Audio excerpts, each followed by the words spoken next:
Hello everyone, welcome back to my channel friends. आज हम लोग electrical machine network theory power system के question solve करेंगे जो आपके आने वाले एग्जाम यूपीपीएससी पॉलिटेक्निक लेक्चरर के लिए काफ़ी इंपॉर्टेंट है। चलिए वीडियो की स्टार्टिंग करते हैं। Question number 21, 50 hertz 8 pole induction motor run at 720 RPM, the slip of the motor is. आपसे पूछा जा रहा है, एक 3 फेज इंडक्शन मोटर है जिसका पोल आपको गिवन है 8 पोल है, फ्रिक्वेंसी आपको गिवन है 50 हर्ट्ज से और वो मोटर रन कर रही है 720 आरपीएम पे। तो आपसे बेसिकली स्लिप की वैल्यू पूछी गई है। चलिए इस क्वेश्चन को सॉल्व करते हैं। देखिए फ्रेंड, सबसे पहले हम लोग क्या करते हैं, सिंक्रोनस स्पीड इसमें कैलकुलेट करते हैं। उसका फार्मूला क्या होता है, NS equal to 120 F upon P. ठीक है, तो यहाँ से पहले आप सिंक्रोनस स्पीड निकाल लीजिए। 120 मल्टीप्लाई बाई 50 अपॉन क्या हो जाएगा, नंबर ऑफ पोल्स 8 हो गया। तो कितना मिलेगा, ये मिल जाएगा आपको 750 आरपीएम। ठीक है, अब आपसे स्लिप की वैल्यू पूछी गई तो स्लिप निकाल दीजिए। S equal to N S minus N R upon N S, ये फ्रेंड्स स्लिप का फार्मूला होता है। तो एन एस आपने कैलकुलेट कर लिया, अभी 750 है। ठीक है, और एन आर आपको गिवन है 720। ठीक, डिवाइड बाई 750, ठीक है, और मल्टीप्लाई बाई 100। ठीक है, स्लिप का परसेंटेज में सॉल्व कर सकते हैं। यहाँ से आपको कितना मिल जाएगा, 4%। ठीक, तो एक बार चेक करते हैं कौन सा ऑप्शन ठीक है हमारा। तो ऑप्शन में जो हमारा इसमें बी है वो उसमें करेक्ट हो जाएगा। ठीक है, जब भी इस टाइप का क्वेश्चन आया तो सिंपल आप स्लिप के फार्मूले से वैल्यू कैलकुलेट कर सकते हैं। Question number 22, the time constant of an RC circuit. तो आरसी सर्किट का बेसिकली आपसे टाइम कांस्टेंट पूछा गया है। देखिए फ्रेंड, जो आरसी सर्किट होता है उसका जो टाइम कांस्टेंट होता है वो होता है tau equal to R into C, ये आरसी सर्किट के लिए। और वही अगर आपसे आरएल सर्किट के लिए पूछा जाए तो आप क्या क्या बताएंगे, tau equal to L upon R. ठीक है, तो ये हो गया आरएल सर्किट के लिए। ठीक है, आरएल सर्किट के लिए क्या हो जाएगा, एल अपॉन आर। मैं लिख देता हूँ आरएल सर्किट के लिए, और ये हो गया आरसी सर्किट के लिए, टाउ इक्वल टू आरसी। तो क्वेश्चन में आपसे आरसी सर्किट के लिए पूछा गया था, तो इसमें कौन सा ऑप्शन ठीक होगा हमारा, ऑप्शन में जो हमारा इसमें बी है वो उसमें करेक्ट हो जाएगा। Question number 23, the main purpose of using bundle conductor in EHP transmission line is to. तो जो ईएचपी ट्रांसमिशन लाइन होती है उस पे बंडल कंडक्टर का मेन पर्पस क्या होता है, ये आपसे क्वेश्चन में पूछा गया है। तो देखिए फ्रेंड, उसका जो मेन पर्पस होता है वो होता है कोरोना को कम करना एंड रेडियो इंटरफेरेंस को कम करना। तो ऑप्शन नंबर जो हमारा बी है वो उसमें करेक्ट हो जाएगा, reduce corona and radio interference. ठीक है, अब देखिए थोड़ा मैं आपको एक्सप्लेन कर देता हूँ। ईएचपी ट्रांसमिशन लाइन में बंडल कंडक्टर का जो यूज होता है वो इफेक्टिव कंडक्टर डायमीटर को बढ़ाता है। इससे क्या होता है, इलेक्ट्रिक फील्ड इंटेंसिटी कम हो जाती है, कोरोना लॉस कम होता है, रेडियो इंटरफेरेंस भी कम होता है। ठीक है, तो इसमें ऑप्शन में जो हमारा बी है वो उसमें करेक्ट हो जाएगा। Question number 24, the slip at maximum torque in an induction motor. तो आपसे पूछा जा रहा है कि इंडक्शन मोटर में जब मैक्सिमम टॉर्क होता है तो उस केस में स्लिप क्या होती है। तो देखिए फ्रेंड, उस केस में स्लिप क्या होती है, उसके स्लिप होती है R2 अपॉन X2, है ना। तो इसमें कौन सा ऑप्शन ठीक होगा हमारा, तो ऑप्शन में जो हमारा इसमें बी है वो उसमें करेक्ट हो जाएगा, R2 अपॉन X2। ठीक है, थोड़ा मैं आपको इसमें एक्सप्लेन भी करता हूँ। देखिए, अगर मैं इंडक्शन मोटर की बात करूं तो मैक्सिमम टॉर्क कंडीशन में क्या होता है, x2 इक्वल टू R2। ठीक है, अब आपसे स्लिप की वैल्यू पूछी गई तो स्लिप इक्वल टू क्या हो जाएगा, R2 अपॉन X2। ठीक है, यहाँ पे R2 क्या है, R2 है फ्रेंड रोटर रेजिस्टेंस, और X2 क्या है, X2 है स्टैंड स्टिल रोटर रिएक्टेंस। ठीक है, तो मैक्सिमम टॉर्क की कंडीशन में जो स्लिप होती है वो R2 अपॉन X2 होती है। तो ऑप्शन में जो हमारा बी है वो उसमें करेक्ट हो जाएगा। ठीक है, question number 25, the quality factor Q of A series RLC circuit at resonance. तो आपसे पूछा गया है कि सीरीज आरएलसी सर्किट में रेजोनेंस कंडीशन में क्वालिटी फैक्टर क्या होता है। तो देखिए फ्रेंड, क्वालिटी फैक्टर की अगर मैं बात करूं तो मैं यहाँ पे नोट कर देता हूँ, for a series RLC circuit quality factor का जो फार्मूला होता है Q equal to omega 0 L upon R होता है। ठीक है, यहाँ से और क्या लिख सकते हैं आप, एक तो ये फार्मूला हो गया, दूसरा एक फार्मूला और भी होता है Q equal to 1 upon omega naught C into R।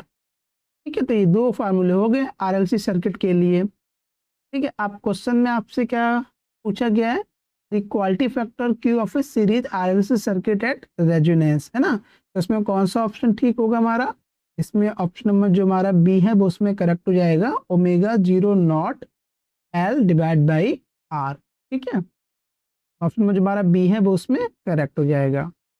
Option number 26, which of the following fault is generally the most severe fault in a power system। तो आपसे पूछा जा रहा है कि जनरली जो पावर सिस्टम होता है उसमें सबसे सीवियर फॉल्ट कौन सा होता है। तो देखिए फ्रेंड, सबसे सीवियर जो फॉल्ट होता है वो होता है 3 फेज फॉल्ट। ठीक है, क्या होता है ना, एक balance 3 phase fault is generally the most severe fault because it produce the highest fault current under the usual system assumption. ठीक है, ये कैसा फॉल्ट है, ये सिमेट्रिकल फॉल्ट है। तो मोस्ट सीवियर फॉल्ट कौन सा हो गया फ्रेंड, ये हो गया 3 फेज फॉल्ट। ठीक है, चलिए तो ऑप्शन जो हमारा डी है वो उसमें करेक्ट हो जाएगा।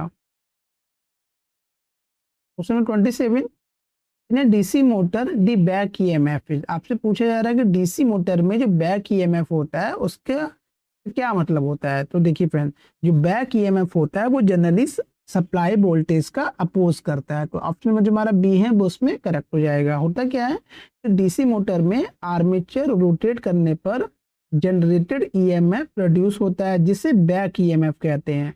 अब लेंज लॉ के अकॉर्डिंग ये अप्लाइड वोल्टेज को अपोज करता है ना। यहाँ पे मैं मोटर की इक्वेशन भी लिख देता हूँ।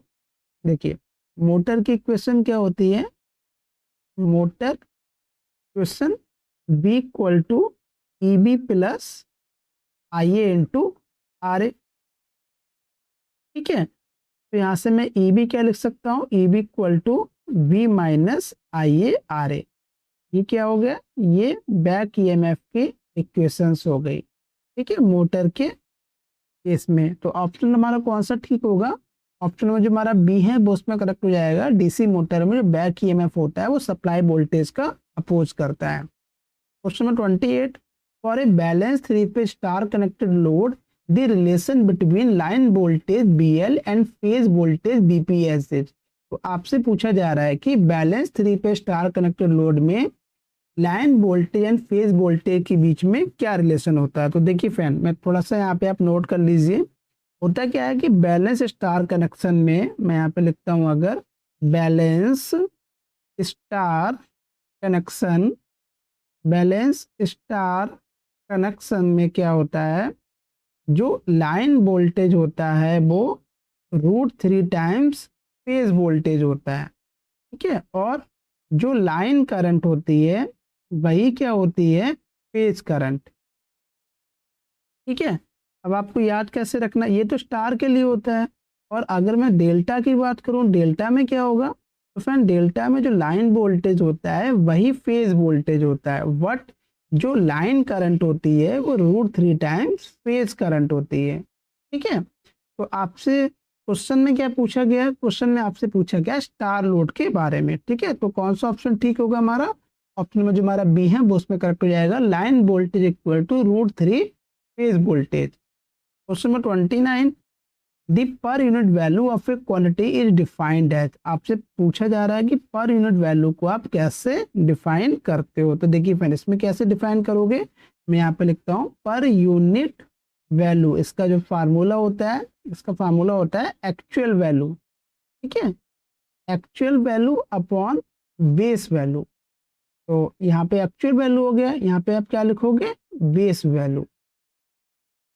ठीक, अब देखिए थोड़ा मैं आपको बताता हूँ। अगर एग्जाम्पल मानिए कि अगर एक्चुअल वोल्टेज गिवन है, एक्चुअल वोल्टेज आपको गिवन है, सपोज करिए कि 220 kV आपको एक्चुअल वोल्टेज गिवन है। ठीक है, और बेस वोल्टेज भी आपको गिवन है, बेस वोल्टेज आपको गिवन है 200 kV, और आपको पर यूनिट वैल्यू निकालनी हो तो आप क्या लिखेंगे, पर यूनिट बराबर actual value upon base value. ठीक है, इस तरह से आप इसको सॉल्व कर लो, कितना आ जाएगा 1.1। तुम्हारा कौन सा ऑप्शन इसमें ठीक है, तो ऑप्शन में जो हमारा बी है वो उसमें करेक्ट हो जाएगा। पर यूनिट जो वैल्यू है उसका जो फार्मूला होता है actual value upon base value. Question number 30, in a transformer the frequency of the secondary voltage, आपसे पूछा जा रहा है कि ट्रांसफार्मर में सेकेंडरी वोल्टेज की क्या फ्रीक्वेंसी होती है। तो देखिए फ्रेंड, मैं आपको बता दूं, ट्रांसफार्मर फ्रीक्वेंसी सेम रहती है ना, इक्वल टू प्राइमरी फ्रीक्वेंसी ना। ट्रांसफार्मर फ्रीक्वेंसी को चेंज नहीं करता। अगर प्राइमरी फ्रीक्वेंसी 50 हर्ट्स है तो सेकेंडरी फ्रीक्वेंसी भी 50 हर्ट्स होगी। ट्रांसफार्मर केवल वोल्टेज और करंट के लेवल को चेंज करता है। ठीक है फ्रेंड, आई होप ये क्वेश्चन आपको समझ में आए होंगे। फ्रेंड मिलते हैं नेक्स्ट वीडियो में। Okay, thank you.